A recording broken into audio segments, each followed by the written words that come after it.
Hello student, आप लोगों का यूट्यूब चैनल में स्वागत है। और मैं ये क्वेश्चन जो कराने जा रहा हूँ आपको 12.2 का एनसीईआरटी का क्वेश्चन है। क्वेश्चन नंबर है 7। ठीक है, तो मैंने इसका क्वेश्चन ही लिखा हुआ है बट इसका सॉल्यूशन आपके सामने है। ये एनसीईआरटी का क्वेश्चन है। तो इस क्वेश्चन के अंदर क्या दिया गया है, तो हमें एक सिलेंड्रिकल शेप दिख रहा है। इस सिलेंड्रिकल के शेप में आपको एक कॉनिकल शेप दिख रहा है और एक हेमिस्फीयर शेप दिख रहा है। तो दोनों एडजस्टेड है इसके अंदर। तो हमें इसमें ये बताना है कि volume of water left in the cylinder. ठीक है, तो जैसे कि अभी जो दिया गया था height of the conical cylindrical part, इसकी हाइट ये पूरा यहां से लेके यहां तक पूरा सिलेंडर है, यहां से लेके यहां तक सिलेंडर है। तो इसकी हाइट कितनी दी गई है, 180 सेंटीमीटर। ठीक है, तो यहां से लेके height of the conical part H2 की बात करें तो ये 180 दिया। रेडियस हमें गिवन है आल्सो 60 सेंटीमीटर। तो ये हेमिस्फीयर के अंदर आप देखोगे तो इसमें कोई हाइट तो होती नहीं है। ये हमारा ये रेडियस 60 होगा तो ये भी 60 सेंटीमीटर होगा। तो यहां से लेके यहां तक की हाइट कितनी हो जाएगी, 60 होगी। तो मैंने मेजर कर दी 60 सेंटीमीटर। अब 180 में से 60 माइनस करोगे तो कितना 120 सेंटीमीटर बचेगा। तो ये किसका निकला है, ये कौन की हाइट निकल के आ गई। तो हम क्या कर देंगे, इसके बाद लिखेंगे volume of water left in the cylinder. तो volume of cylinder minus volume of hemisphere plus volume of cone. इन दोनों को देखोगे, इन दोनों के वॉल्यूम को प्लस करके वॉल्यूम ऑफ सिलेंडर में से माइनस कर देंगे तो हमारा क्या मिल जाएगा, volume of water left in the cylinder. ठीक है, तो आपको ये फॉर्मूला पता होना चाहिए कि वॉल्यूम ऑफ सिलेंडर की बात करें pi R square H minus volume of hemisphere क्या 2/3 पाई आर क्यूब। मैंने बताया था कि स्फीयर का जो वॉल्यूम निकालते हो, स्फीयर का क्या होता है 4/3 पाई आर क्यूब होता है। अब जस्ट को आधा कर दोगे तो 2/3 हो गया ना, तो ये क्या बन गया, हेमिस्फीयर बन गया। तो हमने वही लिख दिया है कि volume of hemisphere equal to 2/3 pi R cube plus volume of कौन क्या होता है 1/3 पाई आर स्क्वायर H। अब हाइट अलग अलग है तो इस वजह से मैंने इसको H1 मान लिया और कौन की हाइट को मैंने H2 मान लिया। ठीक है, तो अब आप देखोगे इसमें से ये पाई आर स्क्वायर H1 है, इसको जैसे तैसे लिखा देते हैं।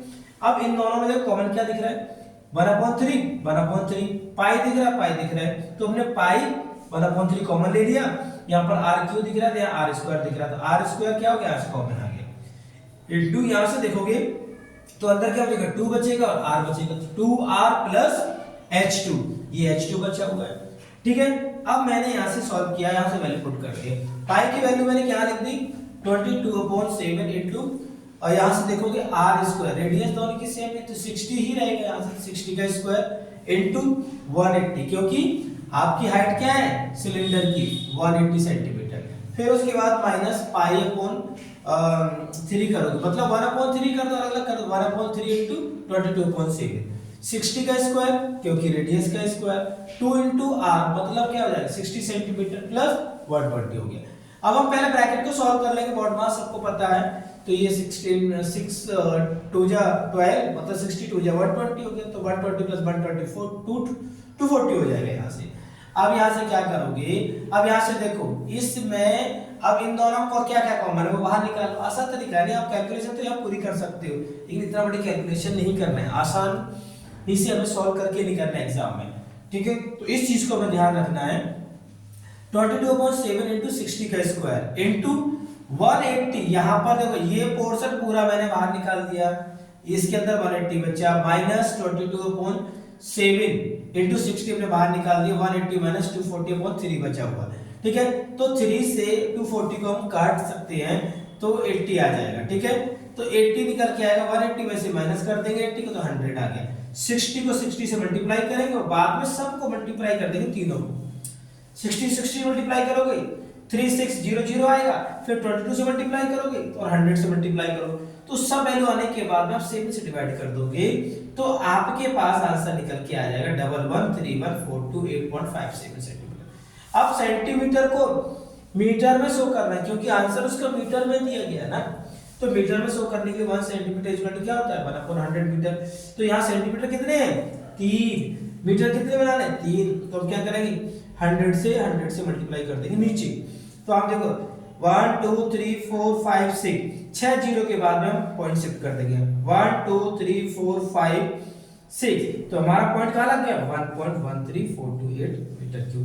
ये भी आंसर किसमें लिखा हुआ है अप्रोक्स में दिया गया आंसर, अप्रोक्स में ये आंसर किसमें दिया गया है अप्रोक्स में दिया गया है, क्योंकि ऐसे क्वेश्चंस के आंसर बड़े बड़े होते हैं तो पॉइंट के बाद काफी लंबे समय तक आंसर खत्म ही नहीं होते हैं, तो इसलिए आप पॉइंट के बाद 3 2 या 4 तक आप छोड़ सकते हो, मैंने तो जहां लिख दिया है, ठीक है। तो इस तरह से ये हमारे एनसीईआरटी का क्वेश्चन है, क्वेश्चन नंबर है 7, एक्सरसाइज 12.2 का है।